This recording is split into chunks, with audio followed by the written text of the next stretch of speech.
हो हो आहेत मान्य. तुम्ही म्हणाल ते सगळं मान्य आहे मला.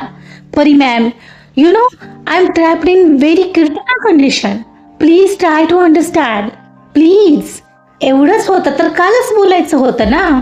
एवढं ॲटिट्यूड दाखवायची काय गरज होती मिस्टर आरुष? मानसी त्याला म्हणाली. एक्झॅक्टली. सोड तू माझे पाय. हे काय नाटक लावलंयस? परी बाजूला गोळा झालेले स्टाफमधील लोक पाहून आणखीनच ओशाळली. सॉरी ना मॅम, ते काय असतं ना, अडला हरी आणि व्हॉट? गरज गरज हो, गरज आहे मला. आरुष मध्येच आपलं वाक्य सुधारत म्हणाला. ओके, मी विचार करून सांगते. आपण ऐकत आहात कथा इश्क रिस्क या कथेचा पुढचा भाग सुरू करण्याआधी प्लीज माझ्या चॅनलला सबस्क्राईब करून घ्या आणि आधीचे पार्ट ऐकले असल्याची खात्री करून घ्या.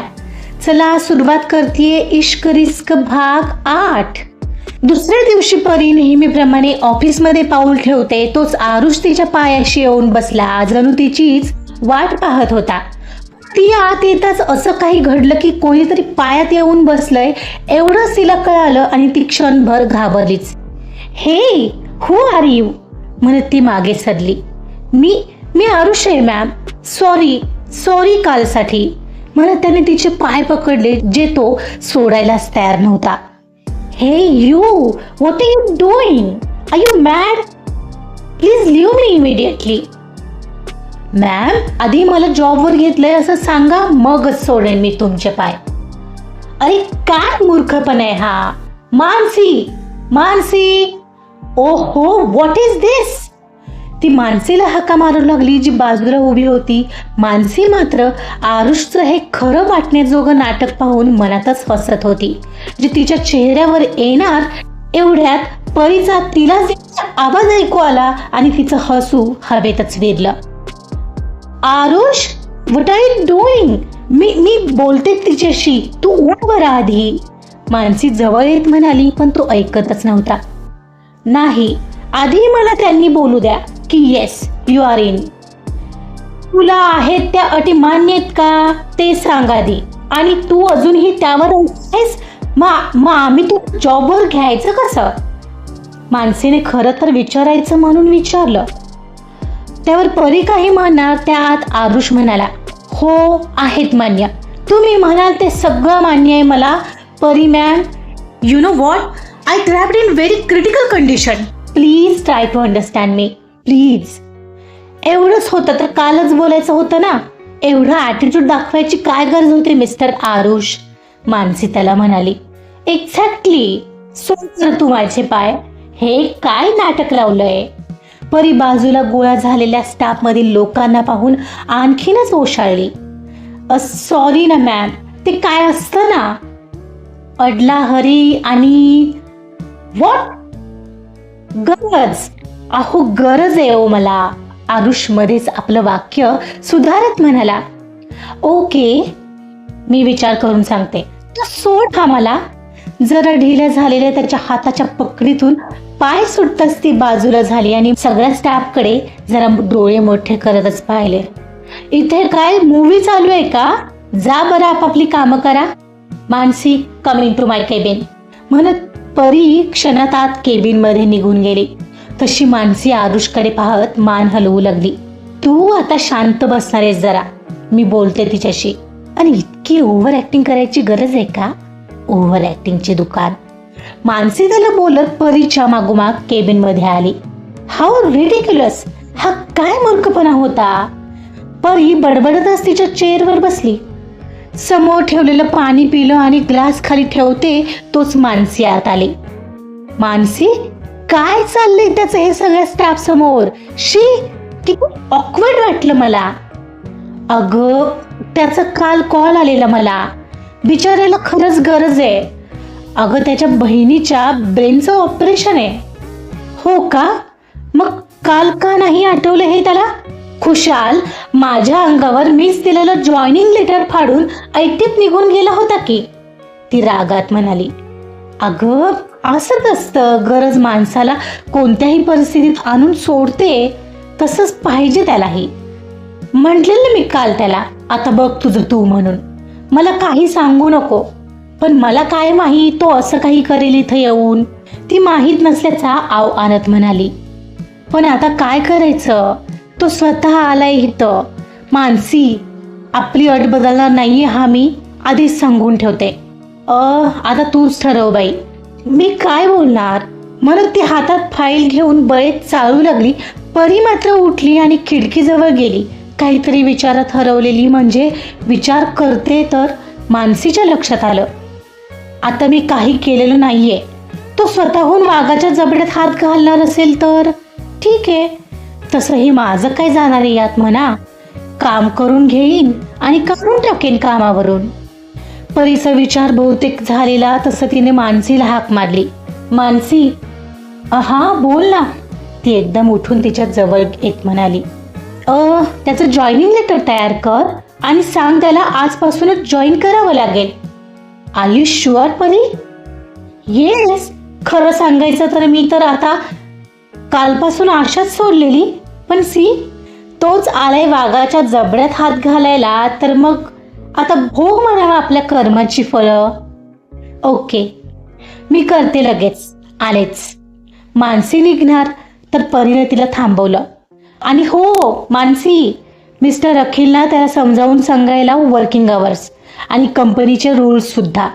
आणि काम झालं की पहिलं इथंच ये माझ्याकडे. ओके म्हणत मानसी बाहेर निघून आली पुढची प्रोसेस करायला. बाहेर येताच आरुषकडे आली. चला मिस्टर आरुष, झालंय तुमचं काम. त्याला शेवटचं वाक्य जरा ती हळूच म्हणाली. अरे होणारच म्हणजे काय, तो शर्टची कॉलर वर खेचत म्हणाला. हो का? का बरं? काय रे, याआधी एखाद्या ड्रामा कंपनीत होतास का? तो मात्र या प्रश्नावर फक्त हसला आणि तीही मघाचं सगळं आठवून आताही मान हलवून हसतच होती. आरुष आता परीच्या ऑफिसमध्ये जॉईन झाला आणि आता परी त्याला पुरेपूर त्रास द्यायचं ठरवत होती. पहिल्याच दिवशी तिनं त्याला जाऊ दिलं कारण तिला अचानक एका मीटिंगसाठी मुंबईला जावं लागलेलं. पण दुसऱ्या दिवशीपासून तिनं तो वेळेत येतो का हे पाहायला म्हणून ऑफिसमध्ये लवकरच येण्याचा प्लॅन केलेला. तसंच तिला आता अचानक महत्त्वाचे रिपोर्ट्स आणि गेल्या सगळ्या वर्षातील आर्थिक आकडेवारी हवी होती, जी तिला मिस्टर अखिलला सांगायचं होतं. पर्यायाने आरुषला कामाला लावायचं होतं. त्यानुसार लवकर जायचं म्हणून ती आवरून खाली आली. ममा चल, मी निघते, आजपासून जरा लवकर जावं लागेल. का ग, ऑफिसमध्ये काही काम वगैरे वाढलंय का? हो म्हणजे तसंच म्हणावं तर, ती स्माईल करत म्हणाली. अगं मग नाश्ता करून जा. रमेश, नाश्ता आण बघू पटकन. मम्मा रमेशला आवाज देत म्हणाली. मम्मा अगं कूल, आज नाही एवढी भूक मला, माझं थोडं काम आहे ऑफिसमध्ये, सो तिथेच खाईन काहीतरी. अगं मग टिफिनमध्ये घेऊन जा. रमेश नाश्ता तयार करत. रमेश, नाश्ता तयार असेल तर पटकन टिफिन भर बघू तिचा, परी निघाली आहे ऑफिसला. हो लगेच आणतो जी. आतून आवाज आला. अगं मम्मा, तू नाही ना ऐकणार. हा घ्या टिफिन. रमेश लगेचच टिफिन घेऊन आलेला. परी, हा घे टिफिन, आठवणीने नाश्ता कर, काळजी घे स्वतःची. आई टिफिन हातात देत म्हणाली. हो मम्मा, चल येऊ आता, चल बाय म्हणत हसत ती बाहेर पडली. तिच्या कारमध्ये येऊन बसली आणि आज ड्रायव्हरला यायला वेळ लागलेला तर तीच कार घेऊन निघाली. काहीच वेळाने ती तिच्या ऑफिसमध्ये पोहोचली. जरा जास्तच लवकर आली ती. तिच्याही लक्षात आलं फार कमी कार पार्किंगमध्ये होत्या, पण याकडे दुर्लक्ष करत ती कार लॉक करून ऑफिसच्या 3rd फ्लोअरला आली. Good morning ma'am. डोरवरच्या सिक्युरिटीने तिला उठून ग्रीट केलं. गुड मॉर्निंग म्हणत ती डायरेक्ट तिच्या केबिनकडे निघाली. जाता जाता तिच्या केबिन समोरच साईडला असलेल्या फायनान्ससाठीच्या केबिनमध्ये नजर जाताच क्षणभर तिथेच थबकली आणि नकर तिची पावलं त्या केबिनमध्ये आली. समोर टेबलवर तिचा हातातला टिफिन तिनं ठेवला आणि आरुषच्या चेअरकडे पाहू लागली. मिस्टर आरुष, फार खुश असाल नाही तुम्ही जॉब मिळाला म्हणून, पण ही खुशी लवकरच संपेल आणि जॉब ही पटकन सोडताही येणार नाहीये तुला. खूप हौस होती ना, चांगला वाचला होता तर स्वतःहून या शेरीच्या जबड्यात तोंड द्यायला आलायस. नाव welcome to Pari's world mister Aarush. लवकरच तुला असं वाटेल यार मी हा जॉब का स्वीकारला. गालात कडवट हसत ती तिच्या केबिनमध्ये आली. ती तिचा टिफिन बॉक्स नेमका त्याच रूममध्ये राहिला होता. तिच्या केबिनमध्ये बरोबर समोरच्या केबिनमध्ये तो आणि अखिलेश असणार होते, म्हणजे तिला त्याच्यावर लक्ष ठेवणं सोपं जाणार होतं. तिने आत येताच तिथला पडदा किंचित अशा प्रकारे बाजूला सारला जेणेकरून तोच फक्त त्या केबिनमध्ये आल्यावर तिला दिसेल आणि ती तिच्या जागेवर येऊन बसली. बराच लवकर आली असल्याने आधी रिसेप्शनिस्ट आणि हळूहळू इतर स्टाफ मेंबर यायला सुरुवात झाली. रिसेप्शनिस्ट येताच तिनं तिला कॉल लावला. हॅलो अनया, मिस्टर आरुष यांच्या येण्या जाण्याच्या वेळेवर नीट लक्ष द्यायचं. इथून पुढे कधीही 5 मिनिटं जरी लेट झाला तरी मला सांगायचं आणि माझ्या केबिनमध्ये पाठवून द्यायचं. Got it? या शुअर मॅम. म्हणताच तिनं फोन ठेवला आणि आता त्याच्याही येण्याची वाट पाहू लागली. इतक्यात मानसी आली. अरे चा परी, तू आज लवकर आलीस? हो मानसी, मिस्टर अखिलला बोलवतेस का जरा केबिनमध्ये? बघ ना आलेत का. नो आयडिया परी, वेट पाहते कॉल लावून. मला ती कॉल लावत होती तर त्यांचा फोन बिझी लागत होता, म्हणजे ते आले होते. तिनं काही वेळाने पुन्हा एकदा ट्राय केला. हो मिस्टर अखिलेश, जरा केबिनमध्ये येता का? परी मॅम बोलावत आहेत. ओके. म्हणून तिने फोन ठेवला. येत आहेत ग ते परी, मानसी म्हणाली. मानसी 9:15 होत आलेत. अरे हो विसरलेच, कॉफी मागू का तुझ्यासाठी परी? हां मानसी, त्या आरुषचा अजूनही पत्ता नाहीये. 15 मिनिटं लेट झालाय तो, परी म्हणाली. आणि मानसीच्या लक्षात आलं की आता परी त्याच्या चुका जास्तीत जास्त कशा पकडता येईल हेच पाहणार. अगं ट्रॅफिक वगैरे मध्ये असेल, येईल ना, ती तात्पुरती निभावून नेत म्हणाली.